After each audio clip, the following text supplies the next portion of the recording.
Our next case is a murder which seems to be absolutely motiveless. In the early hours of Saturday, December the 22nd, a young taxi driver was stabbed to death in his cab.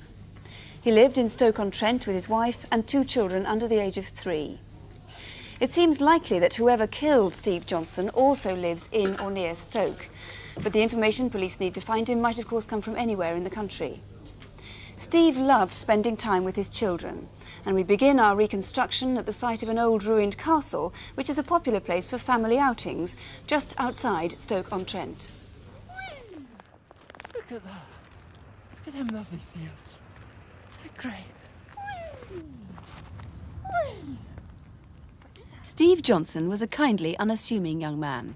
He was devoted to his family and would turn his hand to all kinds of odd jobs in order to earn money for them, especially with Christmas coming up. Have you ever been this high up before? Come on, Steve, let's go. He and his wife Kathleen had 2 small daughters. This is Mowcop Castle, a beauty spot a few miles north of Stoke. It was just a short distance from here that Steve Johnson was murdered. Can you pick up at 125 Cornville Road for me? 125 Cornville, roger. Going up to Hanley. Steve was training to be an insurance salesman during the day and worked nights as a taxi driver in Stoke. Hi, is she all right, Doug? Hi, Steve, you stuck, are you? Yeah, fine. What car am I in tonight, love? You're in Bravo 5, it's in the yard, Doug. Okay. See you later then. All right, Ta. Steve, try, Doug.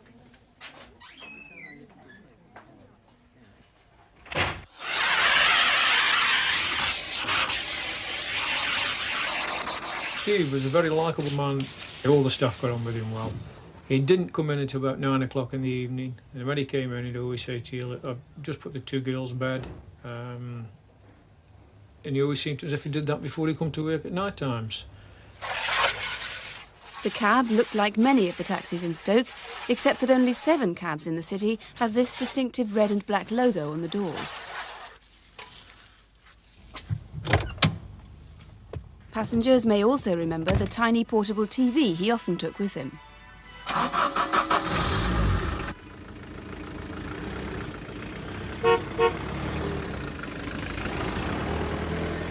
With just 4 days to go now before Christmas, Friday the 21st of December was a busy night for the taxi trade. Steve was working solidly all evening. By 2 in the morning, he'd picked up more than 20 fares.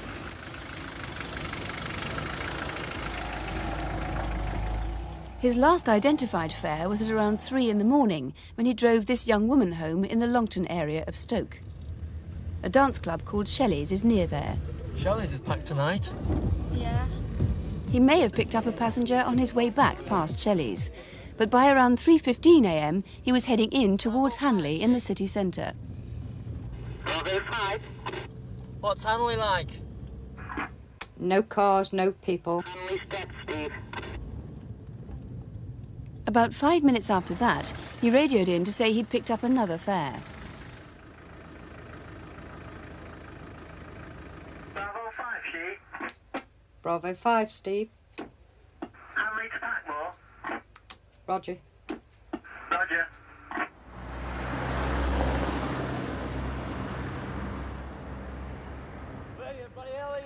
Sometime before 4 in the morning, 2 villagers in Packmore were woken by what seemed to be an argument on the corner of Lordshire Place.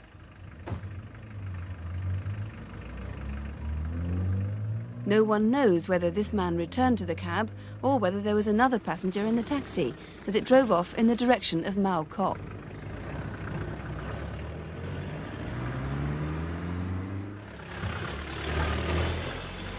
A resident in Mowcop remembers hearing a car in the early hours labouring up the hill on Castle Road. The taxi office had expected Steve back within half an hour.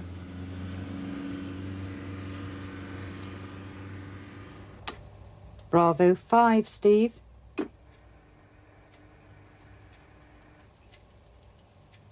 Bravo 5, Steve. Bravo 5, Steve. As time passed with no sign of Steve, the company sent another driver out to look for him.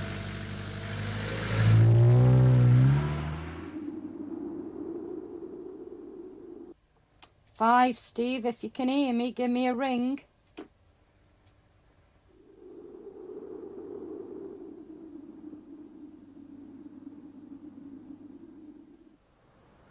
Steve's taxi was discovered at daybreak. All the night's takings and the mini TV set were still inside. Steve's throat had been cut, but he'd managed to stagger a few yards down the farm lane. The spot where he died is now marked by flowers.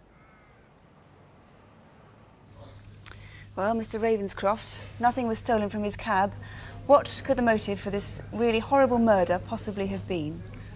Unfortunately, our inquiries have still failed to reveal a motive for the murder of Stephen Johnson. He was a young man with a young family, and despite extensive inquiries, I'm afraid that the crime still remains motiveless. A really rotten crime. Yeah. Let's have a look at a map of the area. On his return from dropping the woman in the Longton area at about 3 in the morning, he'd have headed back, probably past Shelley's Club, towards Handley in the Stoke city centre, from where he'd have radioed that final time to say he'd picked up a fare to Packmore, and then from Packmore on to Malcop, 2.5 miles away, where of course Steve's body was found in the early hours of that Saturday morning. Now, there are 6 fares still unaccounted for that Steve took during the course of that last night. Why are those so important? Well, following an extensive examination of Steve's taxi, not surprisingly, a number of fingerprints were found. And we are eager, obviously, to eliminate these fingerprints. A number have been eliminated and have been put down to legitimate fares, and obviously we are eager to eliminate as many of them as possible. So you need to account for as many as possible, hoping to reduce them just to the one set? Hopefully. And that's why also you're undertaking a massive fingerprinting exercise in Malcop itself? We are. We're appealing to residents of Malcop to come forward and give us a set of prints, which I can assure them is purely for elimination purposes and will be used purely and simply in connection with this investigation. So if you live in Malcop and haven't yet gone along, it's about 400 people altogether you need to see. That's right. Between the ages of 16 and 40. Please do go along. Finally, a very important sighting. A man was seen a couple of hours after Steve's body was found. That would have been about 7:30 on that Saturday morning, the 22nd of December. A woman was walking her dog at a place called the Rookery, about 1 mile from Malcop, and she had a very strange encounter with someone.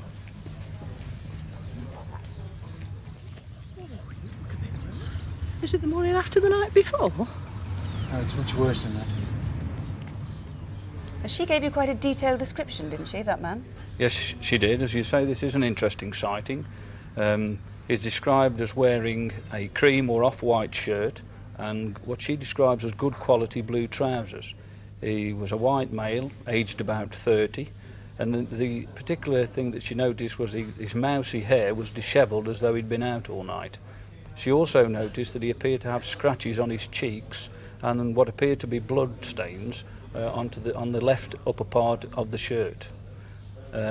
Obviously there may be a legitimate reason for this person being out, although it was unusual, the fact of the time of day and the time of year, the fact that he hadn't got a top coat. So it's vital you find that man. Remember, it was 4 days before Christmas, the 22nd of December. Is there anybody else you need to speak to or anything else you'd like to add on this case? Yes, on behalf of Stephen Johnson's family, I would like to appeal to anybody who may be harbouring any suspicions about a relative, a friend or a neighbour who hasn't yet come forward. I would urge them to ring the incident room and allow us to eliminate those people and thus remove their suspicions. Mr. Ravenscroft, thank you. If you can give any clue as to who killed Steve or why, please do ring us straight away. The number here is 081 811 8181, or if you'd like to ring the incident room direct, the number there is 0782 717 999. That's 0782, the code for Stoke, 717 999.